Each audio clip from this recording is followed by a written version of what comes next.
दोस्तों, दुनिया का हर इंसान अमीर और सफल बनना चाहता है। इसीलिए वो हमेशा अमीर बनने के रहस्यों की तलाश में लगा रहता है। यदि आप भी अमीर बनना चाहते हैं और अमीर बनने के रहस्यों को जानना चाहते हैं, तो आपको think and grow rich summary इन हिंदी से शुरुआत करनी चाहिए। Think and grow rich book संभवतः आज तक लिखी गई दुनिया की सबसे बेहतर फाइनेंशियल पुस्तकों में से एक है। Think and grow rich book summary की शुरुआत करने से पहले इस बुक के ऑथर नेपोलियन हिल के बारे में भी थोड़ा सा जान लेते हैं। नेपोलियन हिल अमेरिका के एक मशहूर लेखक होने के साथ साथ एक महान फिलोसोफर, विचारक और जर्नलिस्ट भी थे। उनका जन्म 26 अक्टूबर 1983 को पाउंड, वर्जीनिया के एक छोटे से लकड़ी के घर में हुआ था। नेपोलियन हिल ने मात्र 13 वर्ष की उम्र में माउंटेन रिपोर्टर नामक न्यूज़पेपर के लिए आर्टिकल लिखना शुरू कर दिया था। को उनकी नई सोच और विचारों के लिए जाना जाता है। उन्होंने ज्यादातर पर्सनालिटी डेवलपमेंट, सेल्फ हेल्प और फाइनेंशियल से संबंधित किताबें लिखी हैं। उन्हीं किताबों में से think and grow rich book ने उन्हें दुनिया में एक नई पहचान दिलाई। Think and grow rich book 1937 में प्रकाशित की गई थी। तब से लेकर आज तक इस किताब की लगभग 2 करोड़ से भी ज्यादा कॉपियां बिक चुकी हैं। वर्ष 2007 में अमेरिका की बिजनेस वीक मैगजीन ने इस किताब को सबसे ज्यादा बिकने वाली पेपरबैक बिजनेस बुक्स की लिस्ट में 9वीं पोजीशन पर रखा। इससे आप ये अंदाजा लगा सकते हैं कि think and grow rich book आपके लिए कितनी ज्यादा महत्वपूर्ण है। चलिए दोस्तों, अब बात करते हैं कि think and grow rich book आपको क्यों पढ़ना चाहिए। आप किताब के टाइटल को पढ़कर सोच रहे होंगे कि क्या ऐसा पॉसिबल है? क्या कोई इंसान केवल सोचकर अमीर बन सकता है? आपके इन सभी सवालों के जवाब इस किताब में बहुत ही अच्छे ढंग से दिए गए हैं, जिनके बारे में हम आगे बात करने वाले हैं। यह बुक केवल फाइनेंशियल प्रॉस्पेरिटी प्राप्त करने तक ही सीमित नहीं है, बल्कि यह एक मोटिवेशनल, पर्सनालिटी डेवलपमेंट और सेल्फ हेल्प बुक है। यह बुक इंसान को सभी कार्य क्षेत्रों में सक्सेसफुल होने के लिए प्रेरित करती है। यह किताब आप लाइफ में जो भी कहना चाहते हैं, उसे पूरा करने में आपकी मदद करने वाला एक ग्रंथ साबित होगी। Think and grow rich book दुनिया के हर उस इंसान को पढ़नी चाहिए जो अपने जीवन में सफलता प्राप्त करना चाहता है, जो अपने व्यक्तित्व का विकास करना चाहता है, जो अपने जीवन को सुख और समृद्धि के साथ व्यतीत करना चाहता है। दोस्तों, हम think and grow rich book का सारांश आपके लिए इसलिए लेकर आए हैं ताकि आप भी इस बुक में दिए गए सफलता के रहस्यों को जानकर अपनी लाइफ में कुछ पॉजिटिव चेंज ला सकें। 1908 में इस बुक के ऑथर नेपोलियन हिल की जिंदगी में एक महत्वपूर्ण टर्निंग पॉइंट आया जब उन्हें मशहूर उद्योगपति एंड्रयू कार्नेगी का इंटरव्यू करने का मौका मिला। एंड्रयू कार्नेगी उस समय के सबसे शक्तिशाली और सफल लोगों में से एक थे। एंड्रयू कार्नेगी का मानना था कि सफलता के प्रोसेस का एक सिंपल फॉर्मूला होता है जिसे दुनिया का हर इंसान समझ सकता है और उसे हासिल भी कर सकता है। एंड्रयू कार्नेगी ने सफलता के इस फॉर्मूले को खोजने और उसका विश्लेषण करने के लिए उस समय के 500 से अधिक सफल और करोड़पति लोगों का साक्षात्कार करने का लक्ष्य नेपोलियन हिल को दिया। नेपोलियन हिल ने इस लक्ष्य को स्वीकार कर उस समय के सफल लोगों की सफलता के रहस्यों को खोजना शुरू कर दिया। नेपोलियन हिल ने इस लक्ष्य को स्वीकार कर उस समय के सफल लोगों की सफलता के रहस्यों को खोजना शुरू कर दिया। नेपोलियन हिल ने Thomas Edison, Alexander Graham Bell, Henry Ford और थियोडोर रूजवेल्ट जैसे उस समय के 500 से अधिक सबसे सफल और अमीर लोगों का साक्षात्कार लिया। अलग अलग कार्य क्षेत्रों में सफलता प्राप्त करने वाले 500 से अधिक सफल लोगों का इंटरव्यू लेने के बाद नेपोलियन हिल ने महसूस किया कि सभी सक्सेसफुल लोगों में कुछ कॉमन हैबिट्स होती हैं, जिनकी बदौलत उनकी जिंदगी में कभी भी मान सम्मान, पैसा तथा सुख शांति की कमी नहीं रहती। अमीर बनने या सफलता प्राप्त करने के लिए इंसान का पढ़ा लिखा होना जरूरी नहीं है, बल्कि इससे भी ज्यादा जरूरी है उन आदतों को जानना जो सफल और अमीर लोगों में पाई जाती हैं।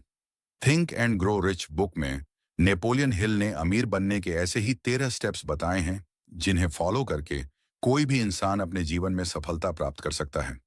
हम आपको नेपोलियन हिल द्वारा बताए गए अमीर और सफल बनने के 13 स्टेप्स को एक एक करके बताने वाले हैं। आइए दोस्तों, अब अमीर बनने के इन सभी स्टेप्स को एक एक करके अच्छे से समझते हैं। स्टेप 1, डिजायर, इच्छा। अगर आप पैसा कमाना चाहते हैं तो आपके अंदर पैसा कमाने की तीव्र इच्छा, बर्निंग डिजायर होनी चाहिए। ऐसा नहीं है कि यह नियम केवल पैसा कमाने के लिए ही लागू होता है, बल्कि यह दुनिया के हर काम पर लागू होता है। आप जो सोचते हैं, आप वो कर सकते हैं, बस आपके अंदर उस काम को करने की तीव्र इच्छा, बर्निंग डिजायर होनी चाहिए। ऑथर ने इस किताब में 6 स्टेप्स बताएं जिनके जरिए आप पैसा कमाने की इच्छा को पूरा कर सकते हैं। 1, आप जितना पैसा कमाना चाहते हैं उसे अपने मन में सोच लीजिए। यहां सिर्फ यह कहना काफी नहीं होगा कि मैं बहुत पैसा कमाना चाहता हूं। आपको एक निश्चित धनराशि ही सोचनी पड़ेगी। जैसे, मैं 1 लाख रुपए हर महीने कमाना चाहता हूं।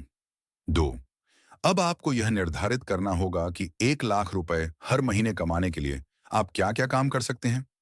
जैसे, आप मेरी तरह ब्लॉगिंग कर सकते हैं या फिर यूट्यूब चैनल बनाकर भी पैसा कमा सकते हैं। कहने का मतलब है कि आप अपनी पसंद का ऐसा कोई भी काम कर सकते हैं जिससे आप हर महीने 1 लाख रुपए कमा सकें। 3, इसके बाद आपको एक निश्चित तारीख डिसाइड करनी होगी जिस तारीख तक आप अपना इच्छित पैसा, जितना आपने सोचा था, कमा सकते हैं। जैसे, मैं दिनांक 30 दिसंबर 2026 तक 1 लाख रुपए हर महीने कमाना शुरू कर दूंगा। 4, इसके बाद आप इच्छित पैसा कमाने के लिए जिस काम को करना चाहते हैं उसे करने के लिए एक निश्चित योजना बनाएं और फिर बिना किसी देरी के उस काम को शुरू कर दें। 5, आप कितना पैसा कमाना चाहते हैं? आप इच्छित पैसा कमाने के लिए क्या काम करेंगे? आप किस तारीख तक इच्छित पैसा कमाएंगे? उस काम को करने की आपकी क्या योजना है? इन सारे सवालों के जवाब स्पष्ट रूप से किसी कागज पर लिखकर एक स्टेटमेंट तैयार कर लें। 6, इसके बाद आप अपने इस लिखित स्टेटमेंट को दिन में 2 बार जोर से पढ़ें और इसे हमेशा याद रखें। स्टेप 2, फेथ, आस्था या विश्वास। किसी चीज को चाहने और उसे पाने में काफी अंतर होता है। आप किसी चीज को तब तक हासिल नहीं कर सकते जब तक आपको यह विश्वास न हो जाए कि आप उसे हासिल कर सकते हैं। अगर आप अमीर बनना चाहते हैं तो सबसे पहले आपको खुद पर भरोसा करना होगा कि हाँ, मैं अमीर बन सकता हूं, क्योंकि आप जिस तरह के विचारों को अपने सबकॉन्शियस माइंड में डालते हैं, आपका सबकॉन्शियस माइंड उसी तरह से काम करना शुरू कर देता है। इसीलिए आपको हमेशा पॉजिटिव ही सोचना चाहिए और नेगेटिव विचारों से बिल्कुल दूर रहना चाहिए। स्टेप 3, ऑटो सजेशन, आत्म सुझाव। कोई भी इंसान खुद पर विश्वास करना सीख सकता है। अगर आप अपने आप से किसी भी काम के बारे में रोजाना ये कहें कि मैं यह काम कर सकता हूं, तो एक समय ऐसा आएगा कि आप वाकई उस काम को करने में सक्षम हो जाओगे।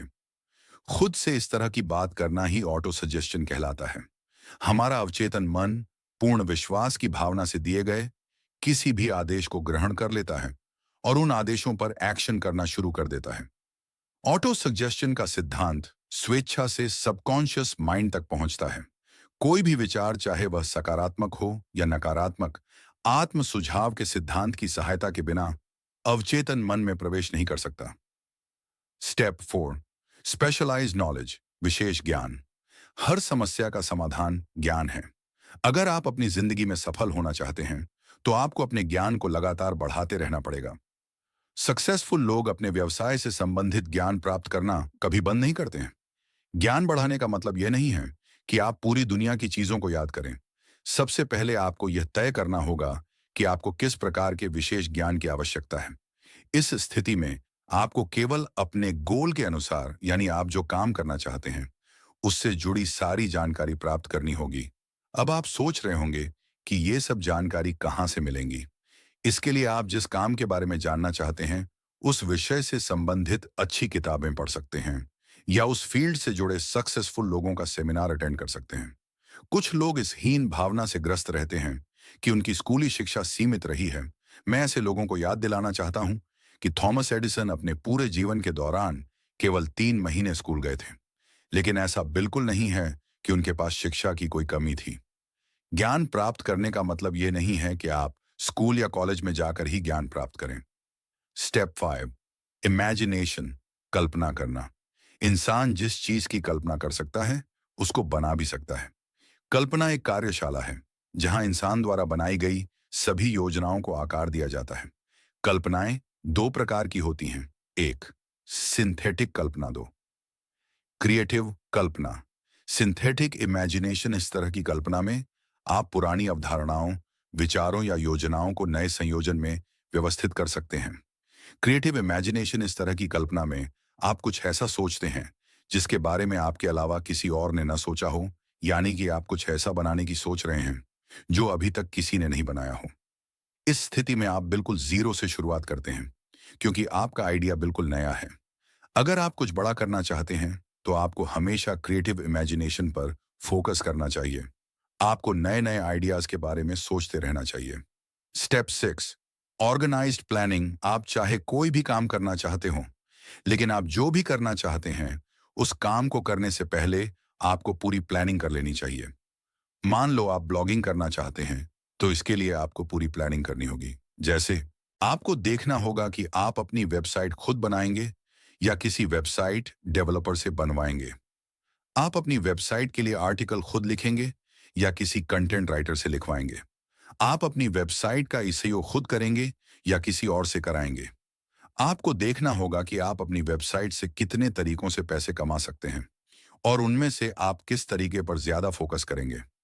आप अपनी वेबसाइट पर एक महीने में कितने आर्टिकल पोस्ट करेंगे। बिना प्लानिंग के आप किसी भी काम में सक्सेस नहीं हो सकते। आपके असफल होने का कारण होता है सही प्लानिंग न करना। थॉमस एडिसन भी बिजली का बल्ब बनाने से पहले 10,000 बार असफल हुए थे। असफलता स्थायी नहीं होती, इसको आप सही प्लानिंग करके सफलता में तब्दील कर सकते हैं। स्टेप 7, डिसीजन, निर्णय। सक्सेसफुल लोगों की एक खास आदत होती है, वह कोई भी निर्णय बिना किसी देरी के लेते हैं और अपने निर्णय पर अडिग रहते हैं। अगर आप भी सक्सेसफुल होना चाहते हैं, तो आपके अंदर फास्ट डिसीजन लेने की क्षमता होनी चाहिए। अगर आप फास्ट डिसीजन लेने की योग्यता हासिल करना चाहते हैं, तो अपनी आंख और कान खुले रखें और अपना मुंह बंद रखें। ज्यादातर लोगों में टाल मटोल करने की आदत होती है, जिसके कारण वे अपना कोई भी काम समय पर नहीं कर पाते।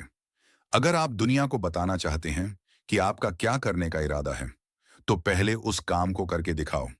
स्टेप 8, परसिस्टेंस, दृढ़ता या हठ।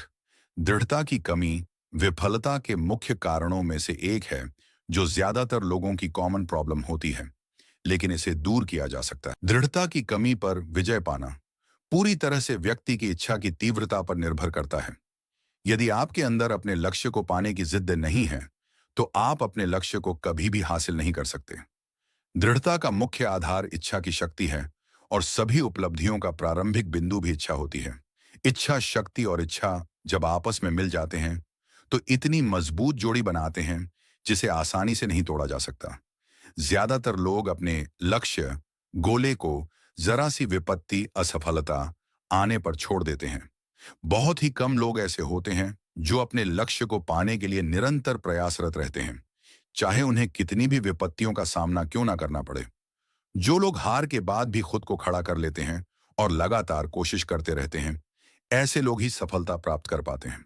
ज्यादातर लोग रिश्तेदारों, दोस्तों और पड़ोसियों को खुद पर इतना हावी कर लेते हैं कि वे अपनी मर्जी से जीना ही भूल जाते हैं और उन्हीं के हिसाब से जिंदगी जीने लगते हैं।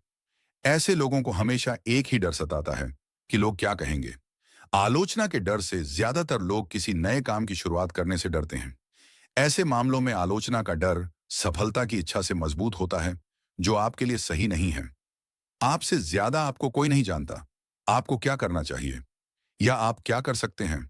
इसका जवाब आपसे बेहतर कोई नहीं दे सकता।